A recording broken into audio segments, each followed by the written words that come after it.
economy. My name is Val Zavala.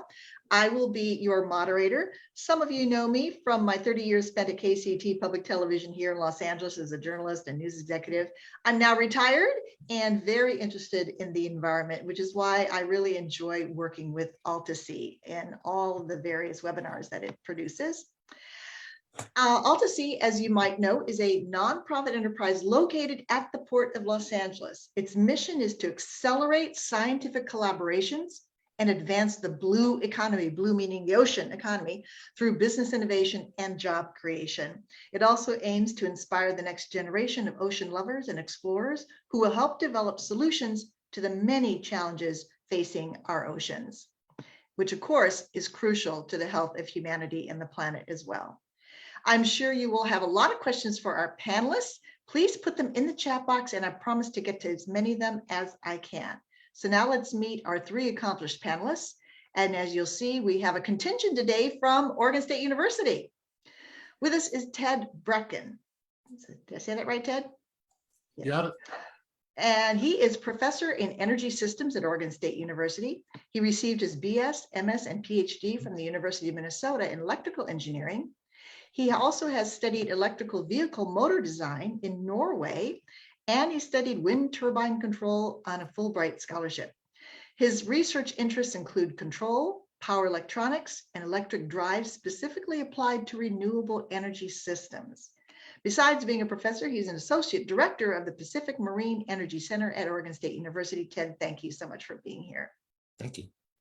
Also with us is Sarah Henkel. She is an associate professor at Oregon State University and also associate director at the university's Pacific Marine Energy Center. She researches potential effects of human activities on bottom-associated fish and invertebrates. For example, the impact of marine renewable energy installations, marine reserve designations, coastal development, invasive species, and climate change. This involves field work from the near shore to the outer continental shelf, from Northern California to Washington State. Before moving to Oregon State University, Sarah was a fellow at the California Ocean Science Trust, working on projects related to invasive species, oil platform decommissioning, and marine protected areas. She got her PhD in marine science from UC Santa Barbara. And finally, rounding out our panel is Bryson Robertson, also an associate professor at Oregon State University, and he is director of the Pacific Marine Energy Center at OSU. His research and teaching interests include the wave mechanics, hydrodynamics of floating bodies and mooring systems, and renewable energy. He works with partners in industry and the U.S. national laboratories focusing on wave, tidal, and offshore wind energy resource characteristics, and numerically integrating marine power within the emerging blue economy. Before coming to Oregon State University, he spent 5 years at the University of Victoria and consulting for marine energy companies. His work also includes looking at the future of our global energy systems and the decarbonization of electrical systems, as well as the public trust requirements to transition our power system. He received his PhD from the University of, Guelph in Canada. And now we go to our discussion, but since you all work at the Pacific Marine Energy Center, I have to ask, who's watching the shop? I guess that there's a little closed sign on the virtual door. But I'm going to start with the director there. Bryson, can you just tell us just a little bit about this Marine Energy Center that you're all associated with, and then we'll launch right into our topic. Sure. So the Pacific Marine Energy Center is the best way to think of it is a collaboration of the willing. It's a collaboration of researchers, faculty members, students, industry partners who all want to see the responsible development of our marine energy resources. So we work with partners here at Oregon State University, at the University of Washington, and the University of Alaska Fairbanks, all to start to understand this vision, where we work on accelerating technology development, understanding environmental impacts, working with stakeholders, and educating the workforce of tomorrow. So it's a broad-ranging view. When we talk about marine energy, we think of all renewable energy from the ocean. So winds, waves, tides, currents, the necessary storage to make that work. So we have a very broad view, but it's really a collaboration of people who are inspired and excited about this topic and want to work together.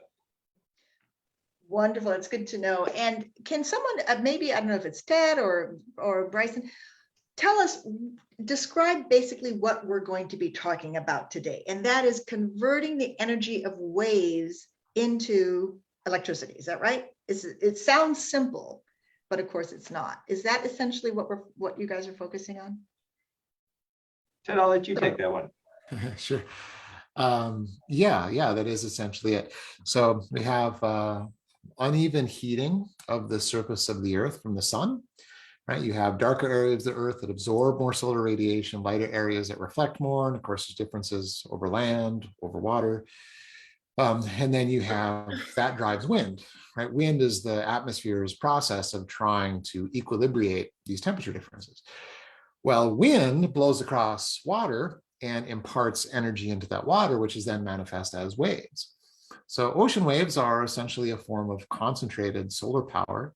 One of the advantages of the energy in ocean waves is that it's very dense. There's a lot of energy in a small portion of water because water is so dense, such a dense fluid. And so wave energy converters, that technology, and there's lots of different approaches. There's lots of different ways of trying to do that. But essentially what they are trying to do is get at that condensed energy in the heaving motion of the ocean waves. And that's done in a variety of ways, right? I was looking it up online. There's all these different gadgets and whatnot. Can you describe, say, the simplest one? Like, how do you take a swell? Is it from the motion? How does it work? What does it actually convert? And how does it get to the land? Yeah, there are lots of different ideas. The simplest one, probably one of the simplest ones that you can think of, would be something that's just basically a simple buoy and simply just goes up and down in the water. That's a very basic approach. It's also one that actually a lot of people are trying to develop, even though it's very simple. The question then essentially becomes, if I have something that's bobbing up and down in the water, how do I convert that motion to electricity? And essentially there are a number of mechanisms to do so, but essentially you have some type of linearly moving mechanism. We can build generators that work in a linear direction. And so we can put an electric generator there that moves up and down, generates electricity. Actually, it's very similar if you've ever seen the flashlights that you can shake to charge up, where there'll be a magnet in a coil suspended by a spring inside a casing. And then you shake that casing and the magnets move past the coil, produces electricity, charges the battery on the flashlight. It's basically the same thing, just done at a much higher power level in the ocean. That's one of the simplest ways of doing it. There are also devices that are basically like massive self-winding watches, right? Some types of automatic watches or self-winding watches have a small pendulum in them. And as you move and walk, that pendulum swings around and turns a spring that charges the watch. We can do that at a large scale in the ocean. We have a pendulum that rotates and we produce electricity from that. So a number of ideas, that's just a few examples. Mm-hmm. Is this happening anywhere right now in the world, actually functioning and producing energy from wave power? I'll start, but Bryson, feel free to jump in. There are a few large-scale utility-connected projects. There are a few around the world. However, we are still very much in the initial prototyping stage. Most companies are still developing a technology, trying to prove it at a large scale before actually installing a large number of these and then connected to the grid. Like if you think, for example, if you think of large, successful utility scale connected solar projects or wind power projects, right? Those are large farms with dozens or even hundreds of individual converters all in one area. Wave energy is not quite at that point yet. We're at the point where companies are still really developing and testing the single technologies. And hopefully sometime in the near future, we'll get to the point where companies are able to install a large number of these to make basically an entire power plant. Mm-hmm. So how close are they to the ocean? Now, people see waves and they think, oh, those waves had a lot of power, but that's not where these converters would be, right? Aren't they further out in the ocean? Yeah, I mean, Bryson has expertise on wave mechanics, so feel free to jump in, Bryson. But But in general, you want to be a little further out. The waves dissipate energy as they get closer to the shore. When you think about breaking waves, like a lot of us, Right. when you think of a wave, we think of something curling and breaking. But that's actually, there's some energy being dissipated there. And that's also kind of a violent wave. So most wave energy converters are designed to be outside of that range, which would be a few miles offshore. There are some examples of technologies that are made to work a little closer to shore, but most companies are looking at being a little further out than that. Got it. Yeah, I would agree. So some of the oldest sort of wave energy technologies from an electrical generation point of view, I think we're in the 70s or 80s, deployed in Portugal and in Europe, where they were built into breakwaters or into steep beaches where the waves sort of rushed up and down. And instead of like Ted's example of the buoy moving up and down, they had sort of an enclosed air volume. And as the water came in and out, it created like a blowhole. Like if you're out in Hawaii and there's a big blowhole, and they created an artificial blowhole and then put a turbine on the top. So as the air blasts through and pulls back and blasts through. And those have been in deployment for, I'm guessing, we're getting near 40 years now on those technologies. And we're starting to see them deployed in breakwaters. But there's only so much sort of that transition zone between the ocean and the land and building things there is difficult. So there's definitely been a progression offshore into deeper water, like Ted was mentioning, where there's just a lot more wave energy. That density of energy is a lot higher. But we're also getting it out beyond, like Ted said, beyond the breakers, because when the waves break, they're a lot more destructive. So they're sort of just taking that potential energy and they would be smashing it into your device, which is not an ideal scenario. So you're generally looking further offshore in anywhere more than sort of 30 or 40 meters of water. And how does so let's say you have 30, 40 meters out there, you have a converter, it's floating in the swells. How does the electricity actually get delivered to the land or to a community? So you would run an electrical cable. So underground, physical along the ocean floor? Correct. Oh. So Oregon State right now, under the banner of PacWave, is right in the process of building the first grid-connected pre-permitted test facility for wave energy devices. So companies can design their device wherever they are in the world. They could build it, they could bring it here, and they could plug it into the other end of the cable that's offshore. So they can test, how does it integrate with the electrical grid? Do we have stability issues? How does this affect sort of environmental, ecological factors that Sarah looks at? How can we control them better, which is what Ted looks at a lot, starting to really test these devices out at scale. So yeah, you're running in a long extension cord offshore. So Sarah, he queued that one up beautifully for you. When as soon as I heard they're going to, run cables along the ocean floor, you go, oh, ecological, sea life effects, all that, and that's what you look at, yes? Yeah, we look at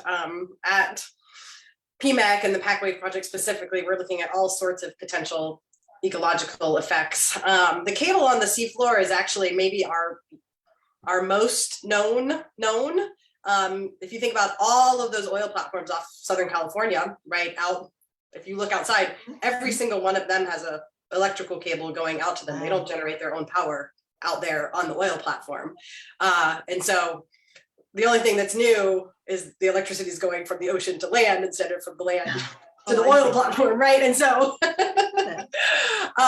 there are still concerns about that. And we're still at PMEC engaged in research looking at different species responses to electromagnetic fields, but thinking about what are the new aspects of offshore renewables that we don't know about. So, a cable on the seafloor, there's thousands of them all over the world, but having a cable in the water column, is that different, right? If you have a floating device and then you have a cable and it's going down through the water, maybe that's a little new, or and cables, we can shield them, but what about what is the field around a device that's generating power, right? That's new, because you're actually making the power in the ocean, and is there some sort of field around that's formed as you're generating the power in the device. And so those, in terms of the electricity, that's where our focus is. But there's all sorts of interesting things to think about when it comes to potential environmental changes. Well, what kind of, yeah, and tell us a little bit more about what you do, because you do focus very much on the environmental impact or effect of a lot of these ideas, and everyone gets excited about things, whether it be desal is the other one, you know, that has tremendous. So tell us a little bit about your work and what you've found. Yeah, so my specialty is in the seafloor itself. So I study the things that live in and on the bottom. And so the focus of my work is thinking about, okay, well, if you have most of where we would deploy these would be a sandy environment. You don't want to, you know, drop a wave energy device or put a wind farm on a reef. So you've got a sandy environment, and you deploy a bunch of devices. Each of those devices is anchored to the sea floor. So now you went from a flat sandy bottom to basically, you could think of it as an artificial reef. You've got large anchors, and then you've got some devices that go either, you know, varying distances into the water column. So you've got hard structure now in the water column. And so the community of animals that live in flat, sandy, or muddy environments is pretty different from reef communities. And so thinking about what will be the scale of changes to go from this open sand environment to something that has a lot more hard structure. Does it damage the sea life, or do they suffer from it, or do they adapt? Well, I think what we expect is that who lives there will change. So, you know, if you're a worm or a snail who lives in the sand where the anchor gets put, you know, that's the end of your life. Bad luck. You know, but thinking about, so one of the questions is, you know, how many anchors do you drop before you start really impacting a population of a species, right? You know, if we're at the testing phase and we're going to put one device out there that's got 3 anchors, you know, as a society, we can probably live with, you know, however many sand associated animals are killed. But, you know, how do we feel about 10 devices and their anchors? How do we feel about 100 devices and their anchors? And so what we're lucky in that these early stages, as the industry is moving very slowly, is we can actually measure changes from, as we test 1 device, 3 devices, 5 devices, and then look at the scale of what's disrupted, and then decide, from, you know, managers decide how much do we tolerate, how much change do we tolerate, and then we think about, you know, so some of those, we'll just call them sandy species, so a few of them get killed. The rest of them are like, do I want to live in this new place that's got some anchors and things? But then other creatures, they love rocks, right? We know there's a whole bunch of animals associated with reefs.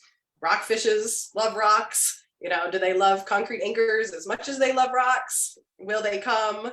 And so the nature of my research is just thinking about trying to measure changes that we see, and then think about what that would mean scaling up, and then help managers make decisions about what would be allowable, acceptable change.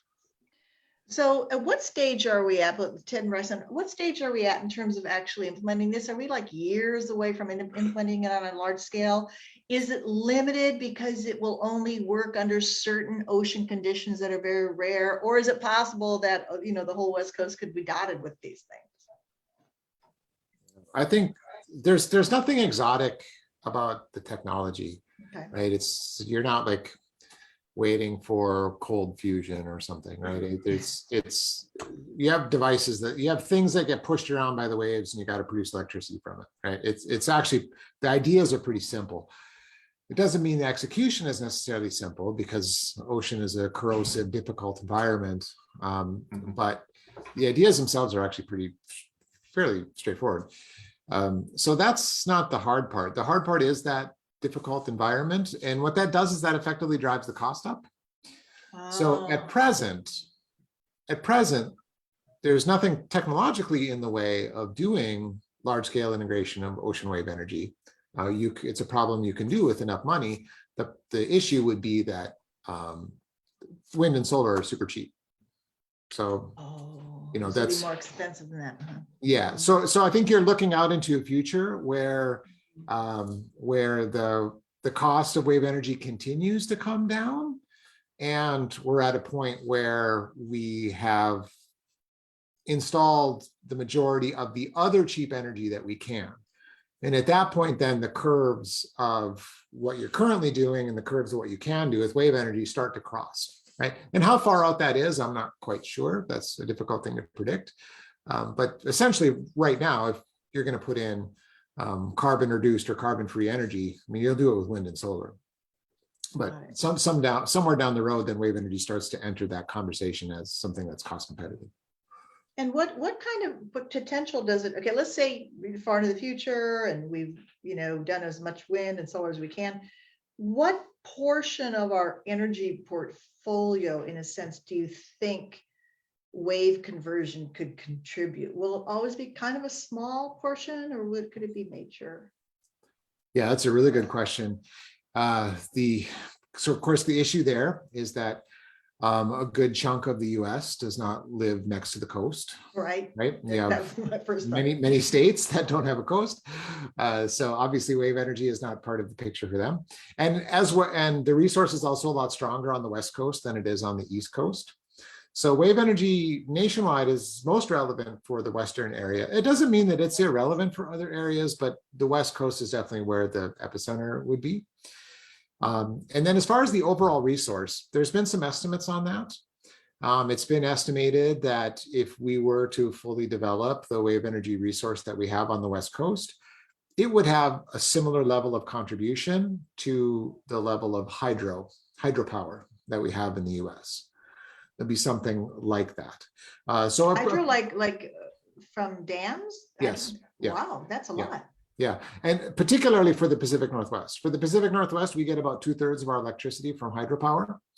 Wave energy, if fully developed, could be quite a significant contributor for California, Washington, Oregon, Southwest Canada. Especially for facing droughts and decline in hydropower. Absolutely. Yeah, and desalination is one area that they look into for wave energy. It's actually an application that's sort of well suited for the characteristics of wave energy. So that's another intersection of a need in the future that's pretty high cost that wave energy might be well suited to help with. Mm-hmm. We have a question here from Bill. Can you touch on the similarities and differences between tidal and wave power? Tidal and wave power. Are you familiar with that distinction? Yeah, I see Bill's question too about the Bay of Fundy as well. So tidal power in the sort of traditional context is driven by the movements of the planets and the moon and the sun around the earth, and sort of dragging a giant sort of bulge of water around. And when that bulge of water hits a coastline and this sort of gets squeezed between two islands or something like that, or up an inlet or a fjord, that it sort of accelerates the flow through that gap. So you get this accelerated water flow, which is a great resource, again, very energy dense. It's like wind times 1,000, quite frankly. But you've got to have these constrained passages where you can build. It's not like you have planes of current that you can use. So when you have that current flow, what you're doing, and most of your tidal devices that are deployed in the world almost look like a scaled down, smaller wind turbine. It's a horizontal axis with 3 or 4 blades that spin around, and as the current goes back and forth, it'll change direction, and it's perfectly predictable. We can know out to 2,654 on May 12th. We'll know what the power is going to be. So there's a lot of that. The Bay of Fundy in Eastern Canada is a huge place where they're doing a lot of research and R&D in that space. There haven't been a huge amount of full-scale deployments in US waters. There is a technology that works in rivers and tides deployed in Igiugig, Alaska, to power a native community up there. There's a couple tidal turbines deployed in the East River, just outside New York. I can't think of any other ones in the US, but there's a significant number in Europe and the UK deployed. So tidal is the flow of water backwards and forwards, and then waves are the elevation change of the sea surface. Well, the tidal flow is definitely reliable, but I imagine that the amount of electricity it produces would be. Let me bring up a little slide here. I think I got something that'll help. So this, if folks can see that now, this is a slide from the National Renewable Energy Lab, and it's all the technical power potential of marine energy resources. So in the middle and up in the top right, we've got waves, tides, ocean currents, ocean thermal, and river. And they've sort of mapped it across the US. So if we're talking tidal, it's these orange dots. So again, as I was mentioning, in order to get this good tidal resource, it needs to sort of be pushed between these constrained passages. So you see, they're good resources up in the Northeast, and they're great resources up in the Northwest. But outside of that, there's sort of limited opportunity. Alaska's pretty good too. Alaska's got a lot of great resources, a lot of really good tidal resources. So Cook Inlet up here in the most northern, there's a lot of activity and research happening up there. But then to Ted's comments around wave, so wave is this medium blue sort of color. You'll see the West Coast, most of the resources are waves. Alaska, again, has a great wave resource. Hawaii has a great wave resource. But on the East Coast, it's actually quite small. Most of their opportunity is more in the ocean thermal space. So interesting. And that's again because the currents run the water kind of basically away from the coast. Yeah, so as opposed to crashing into the coast. So these arrows here, these arrows are the Gulf Stream. So there's other research happening on can we use currents in the ocean? So large ocean basin scale currents to drive wave power or drive ocean energy. I would say that's the sort of the next tranche of technologies beyond tidal turbines and wave. Then we get to ocean currents. But you know, to Ted was talking about the costs and the development pathway. I think it's important to realize, you know, we've been generating useful power, useful energy from the wind since, you know, the Dutch had windmills up. And we've been using solar power for almost as long. Wave is sort of this next generation. So it is delayed, but I suspect most people, the first time I came across a solar panel, it was in a calculator. It was like that little block up on the calculator, and you punched in the big numbers, and it was powering the calculator. And they've built from that to what they are now, which is this utility scale, this massive industry. And I think wave, we try to jump right to that. We want to do utility scale, but right now we're also spending a lot of time being like, can we power ocean buoys? Can we power underwater vehicles? Can we map different parts of the sea? Can we provide power in the ocean when no one else can?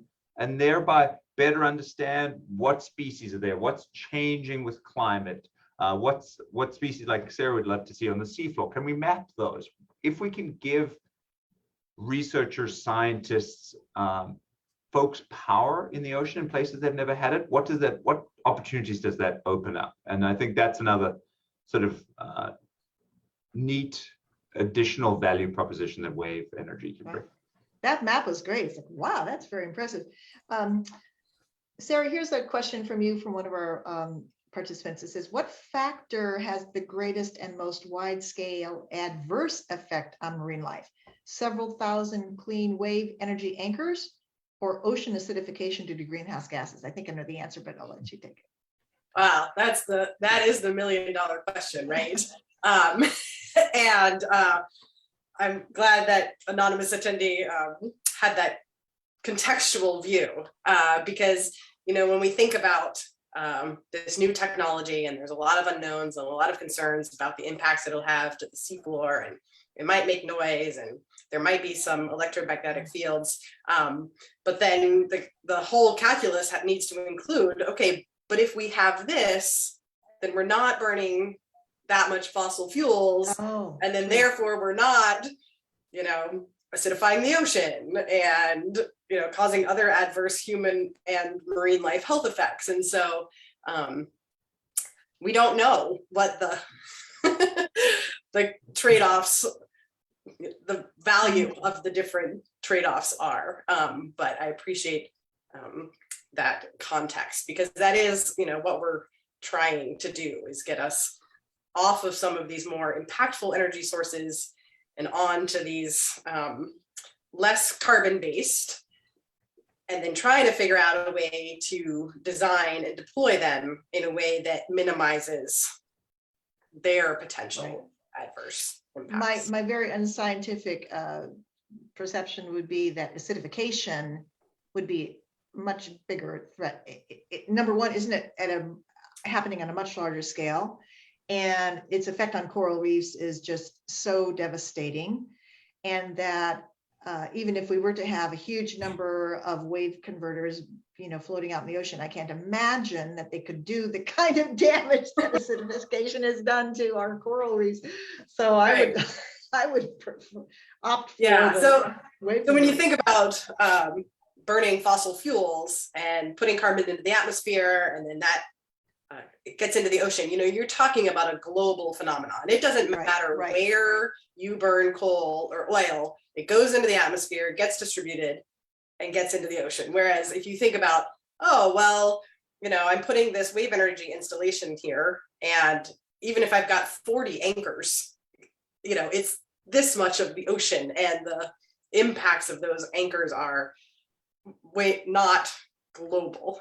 So you're right in that sense. And then that gets back to what I said at the beginning about, you know, what is the scale? And so where is the tipping point where we've put so much renewable energy infrastructure in that we are having large scale effects that are maybe unacceptable, or, you know, switch the balance between what they're saving us and then what their impacts are. Mhm. And can any of you or all of you elaborate on the new project that's happening off the coast of Oregon? There's 2 locations, is that right? Is it north and south? And what is that about? It's an experiment? So I could start, and then everyone can sort of jump in. So yeah, there are 2 locations. So the PacWave North site, OSU has run for a decade, 15 years, Ted? Oh, really? It's been going that long? Our first test, and really our only, was in 2012. So that has been a decade Wow. now.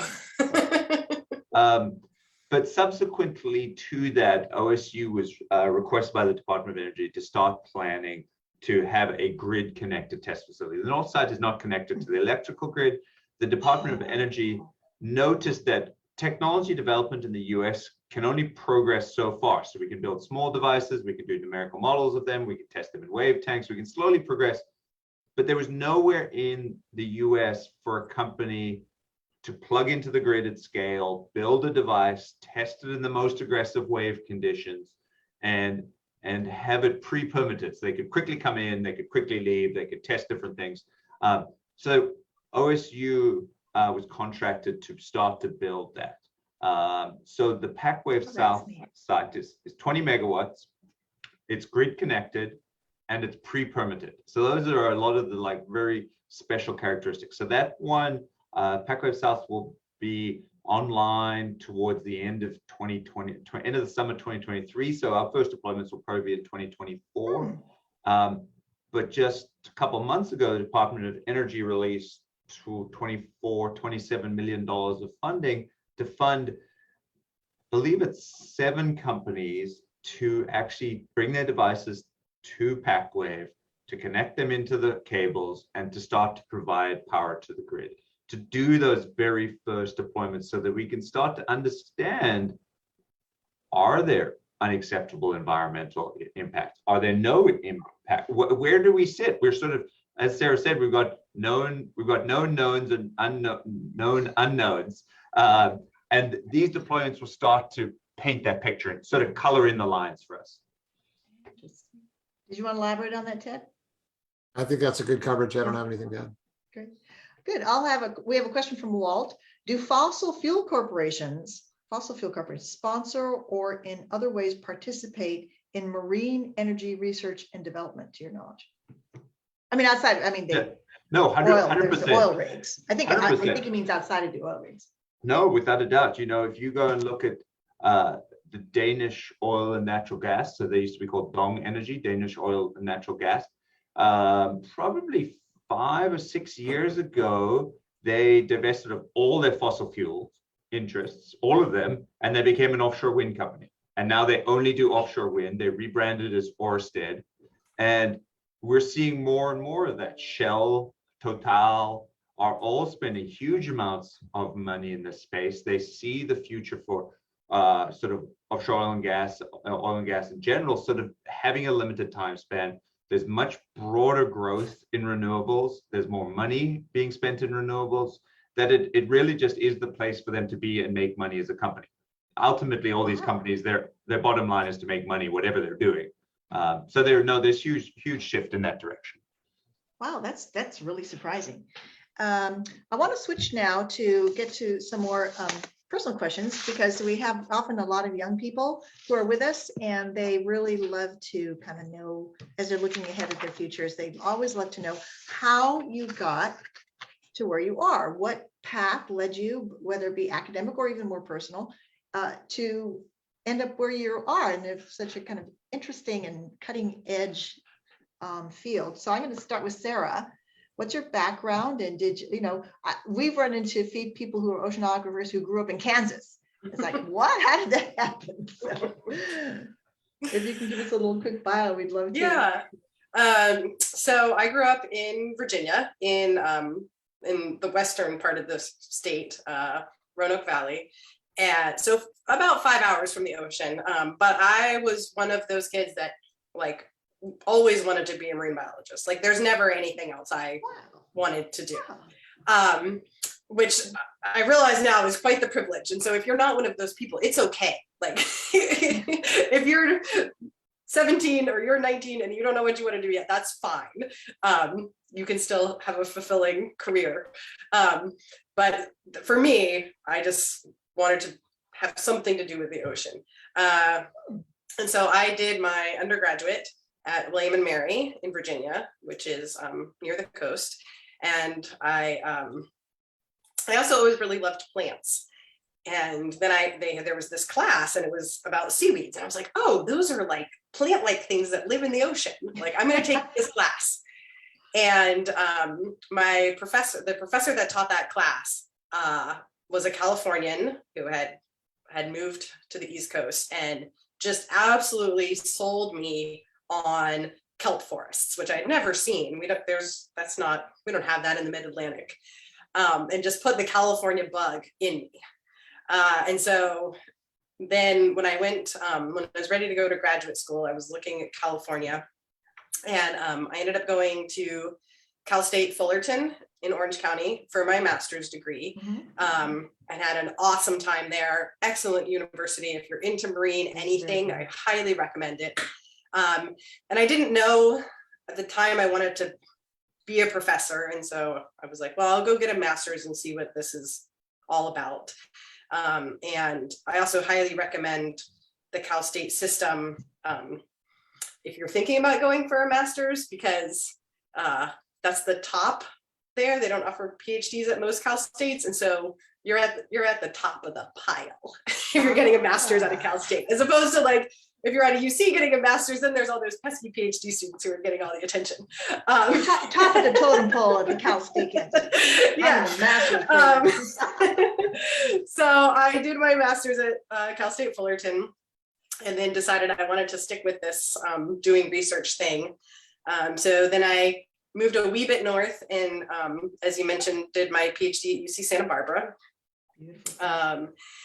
And then I didn't have a job right when I finished my PhD, but my husband got a job working for Fox Racing Shocks in Watsonville. So we moved to Aptos, and I spent like 6 months. I took chocolate making at the community college. And I helped out on the high ropes course at like a summer camp there. And I was like, I am a super educated camp counselor. Aptos, is that on Silicon Valley? No, Aptos is on Where's the that? coast side of Silicon Valley. So if you come over the mountains, it's just between Santa Cruz and Monterey Bay. So Oh, got it. Nice. right in there. And that was, I mean, that was super fun. And then I was like, I kind of need a job. I went to school for so long.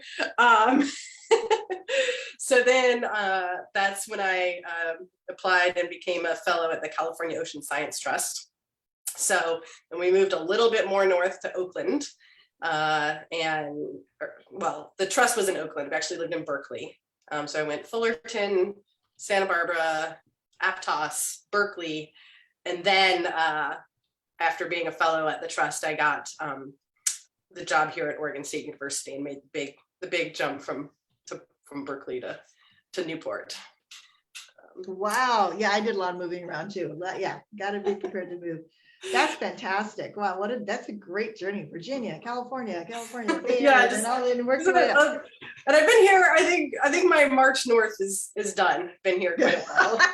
Yeah, unless you want to, get a new citizenship from Canada. Now, one of you is from Canada. Is it Ted or Bryson? I'm from Canada. Yeah, there you go. Give us your little bio. Well, I was actually born in Zimbabwe, and then grew up on the coast of South Africa. I'm sorry, what did your parents do that you were born in Zimbabwe? My mom's family had been there for 6 or 7 generations. They were farmers, and then my dad's family was part of the good colonial structure in Africa. Wow. And Wow. So, but I grew up on the coast in a little town, and I loved the ocean. I loved surfing, and I'm like, this is awesome. Went to grad school. I'm like, I got to do something to do with the ocean. So I actually spent a number of years sailing and surfing and doing grad school, which was a good deal. And then I finished that, and because when you're a surfer, anyone who spends a lot of time in the ocean, you start to look at forecasts for the waves, you start to look at wave buoys, you start to look at all these things. You kind of become like a citizen scientist. And I got offered a position just to help deploy wave buoys and to run wave models. And I'm like, this is the best deal ever. I get to put wave buoys exactly where I want them, so I know when the surf's good. And then I get to build a wave model that no one else can see, which tells me when the surf's good. So this is the best deal ever. So I did that for a number of years. But energy has always been in the family. It's always been a big part of everything we've always done. So there was this sort of natural migration from my interest in the ocean, what we can do, and understanding the huge power there, and then how do we migrate. So I did. Is there good surfing in Oregon? There's good surfing. It's the problem with Oregon is come wintertime, the waves are just generally far too large. It's just a very active. Wave. Too large. Oh, interesting. But, wow. That's quite a journey too, in terms of miles. Wow. Ted, how did you get to where you are? Grew up in North Dakota. North Dakota. Oh my God, all these different places. Yeah, which is kind of almost very southern Canada sometimes. Sometimes students will ask if I'm from Canada. Sometimes similar pronunciation of our O's. A little bit bleeds into there. But yeah, anyway, I don't know, in college, I really wanted to do audio stuff. That was a big interest for me.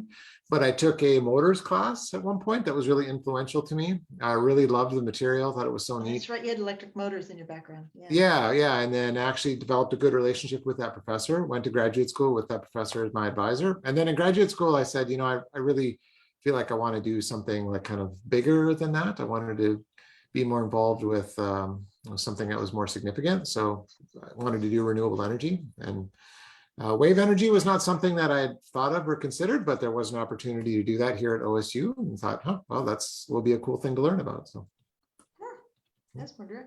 We have a question here. Has the Pacific Marine Energy Center run into any issues with ghost gear, for example, discarded fishing gear, plastic waste, etc.? Have you run into any problems or any kind of? I don't think. I'm trying to think. I've run into not a big issue for your work. I think I'll handle it. So we don't have a lot in the water yet. is the reason we don't have much of an answer for that. That's a nice Question. piece of news. Right, but it is a problem that we anticipate. And so for our PackWave project, we have a whole well-vetted, negotiated for well over a year mitigation strategy for ghost gear. So once we have things in the water, how often will we check? Under what circumstances do we try to untangle whatever is out there? What is if it's fishing gear, what is our obligation to get it back, to try to figure out who the owner was and try to get it back to them. So it's something that's on our radar and in our plans. We do have, when I'm out there sampling, I run into gear, sometimes I pull something out of the ocean and it's got stuff that's not mine hanging on it, or drop something off the boat and pull it back up and it's like, why is this not coming out? And then there's like little filaments that's like, oh, it must have gotten caught in a fishing net and I just managed to yank it free, but there's some fibers. So we do have interactions with gear, and we recognize that that's a potential situation once there's significant offshore infrastructure. Well, that segues beautifully into the next question, and that is, what does your day-to-day work look like? Do you do get out in boats on the ocean, and if so, how often, and what's it like? So my day-to-day work is Zooming. That's oh, gee, I'm glad we could offer you a little respite from that. Not even associated with the pandemic. I mean, just meetings and email, I would say, and Bryson would probably agree, are what take up most of our time. That's the unfortunate aspect of career progression, is I think you get to do less of the fun stuff and more of the paperwork. But I do get out a couple times a year. I'd say maybe 5 or 6 times a year right now. But like was supposed to leave Monday for 5 days, but the forecast is looking terrible. Like the waves are so big, the Coast Guard will probably close the harbor entrance. So looks like I might get out Wednesday of next week. But when you get out, it's for more than just one day? Yeah, so it really depends on the work. So if it's work for one of the PackWave sites, which are within like an hour, we'll just go out, work, and come back. The work I have planned for this next week doesn't have to do with renewable energy, and just have my other just normal ecological research. So I'll be going up from here, hopefully all the way up to Grace Harbor, Washington and back. So we'll be gone 5 days for that. How big is the boat you're on, and how big is the crew? So the boat that we'll be taking on this trip is 84 feet long. It's our RV, which stands for Research Vessel Pacific Storm. So there'll be 4 crew, 1 captain and 3 crew, and then 3 of us. It'll be me and 2 of my graduate students. Oh, cool. We'll be going out on that trip. Bryson, what's your day-to-day work like? I wish I had a more exciting answer, but Sarah pretty nailed it. I would say day to day, yeah, there's the emails and things, but I would say the piece of my job nowadays that gives me the greatest satisfaction is working with the grad students, both undergrad and grad students.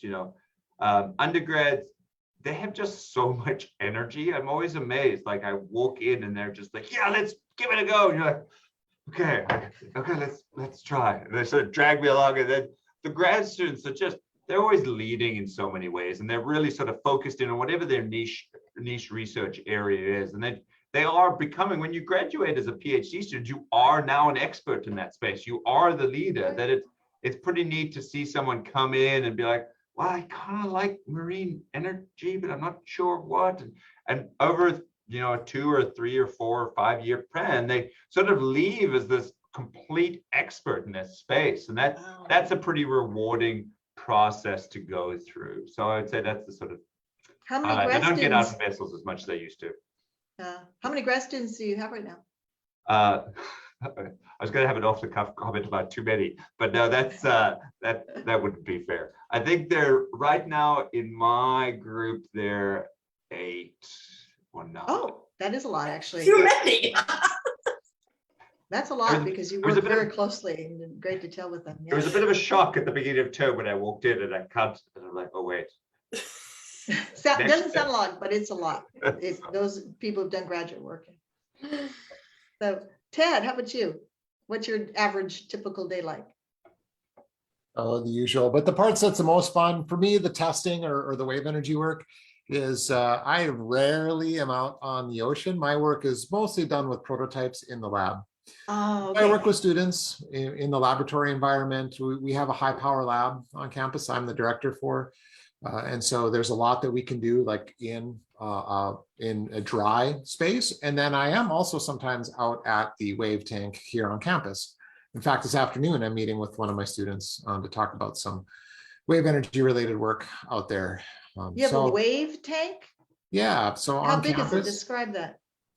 Yeah, I remember the numbers off the top of my head. I don't know, Bryson, if you remember how the size of those tanks, but there's what they call the large flume. There's a long, narrow channel that they can do high waves down, waves that are, I don't know, maybe 10, 15 feet, something like that. And whoa, then in a tank? Yeah. That's a huge tank. Yeah. Yep. And then they have oh my gosh. Bryson's going to show us. Awesome.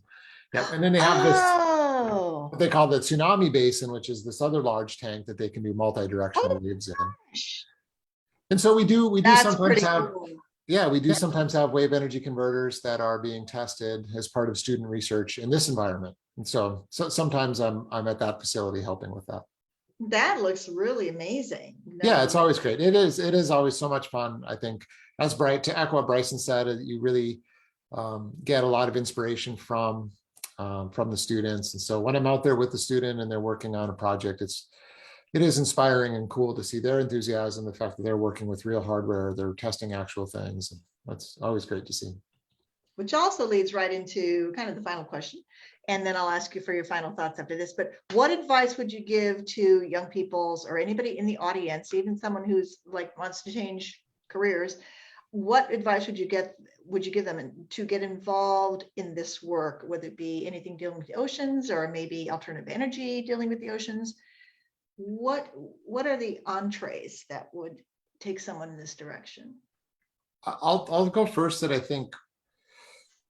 So I fairly frequently, maybe at least a couple times per year, probably, am contacted by a student who who just feels like drawn to, like, I want to be involved in this area. I want to, maybe it's marine energy, or maybe it's wind energy, or maybe it's renewables in general, maybe it's electric vehicles, something, right? But students that feel like compelled, like, I feel like I want to work in this area. I feel like it's important. I feel like I can make a contribution here.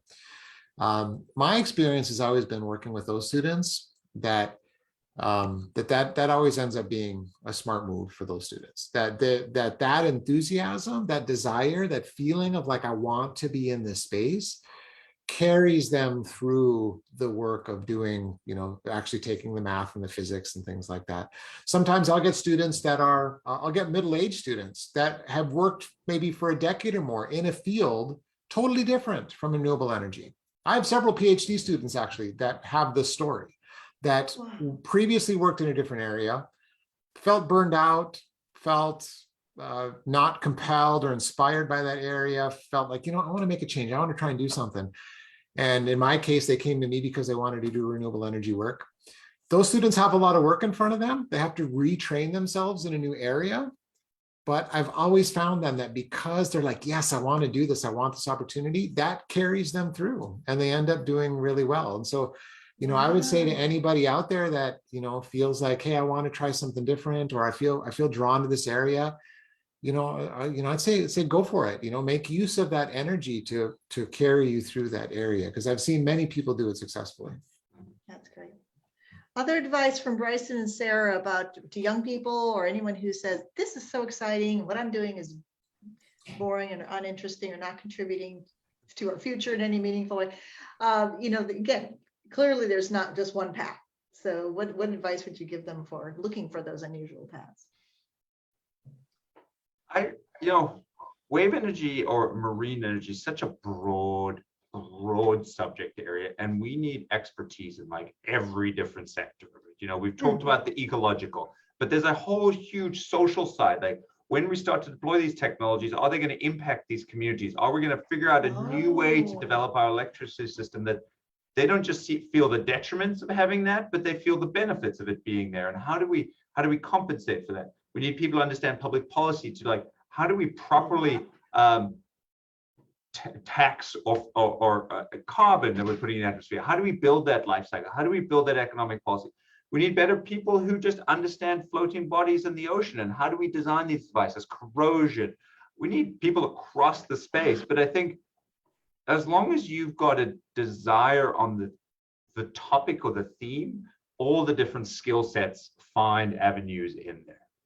You know, you made a very good point, because I was never very sciencey, and yet look at the public policy issues involved in this.